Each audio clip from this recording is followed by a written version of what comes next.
আসসালামু আলাইকুম প্রিয় বন্ধুরা, দেখুন এই যে একটি অটো আসছে। আমাদের এই ব্রিজটার কাজ মোটামুটি কমপ্লিট, কিছু বালু ফেলানো বাকি আছে। বালুটা ফেলালে মোটামুটি মানুষ উপর দিয়ে যাতায়াত করতে পারবে। এখন আমাদের মুরব্বীদের কি দুর্ভোগ দেখুন, এই ব্রিজটা যা নিচে দিয়ে একটা বাঁশের পোল দিছিল, এই পোলটা মোটামুটি মানে নষ্ট হয়ে গেছে, ভাঙে পড়ছে। মুরব্বীরা হাঁটতে চলতে অনেক কষ্ট হয়। তাই আমরা বাইরে থেকে কিছু জানবো। বলেন আপনাদের এই এলাকার দুর্ভোগের কিছু কথা বলেন এই বীমার জন্য।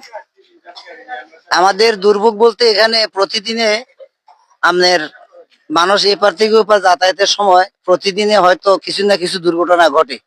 এখন এই যে কন্ডাক্টর উনি ব্রিজ করবে, ওনার সময় লাগবে, এটা ওনার কাজ এবং সংশ্লিষ্ট কর্তৃপক্ষের কাজ, এটা আমরা আমাদের জানার বিষয় না। কিন্তু এই যে যাতায়াতের জন্য রাস্তাটুকু যদি উনি একটু মানুষের চলাচলের সুযোগ করে দিতে পারতো, তাহলে তো মানুষের দুর্ভোগ এবং এই যে বয়স্ক মানুষের একটা রোগী নিয়ে স্কুলের ছাত্রীরা নিয়ে যেতে পারতেছে না, সামনে একটা হাসপাতাল হাসপাতাল, এটাও তো রুগীরা অনেক সময় রাত্রে 2টা 3টা বাজে রুগী নিয়ে যাইতে পারে না। এই যে দুর্ভোগ, এর দুর্ভোগ থেকে এই কবে আমাদের পরিত্রাণ পাবো, সেই বিষয়ে আমরা সবার দৃষ্টি আকর্ষণ করছি, কর্তৃপক্ষের দৃষ্টি আকর্ষণ। এই যে অনেক ভোগান্তি হয়েছে যাত্রীদের, যত শীঘ্রই এটা করা যায়। ধন্যবাদ। ধন্যবাদ সবাইকে।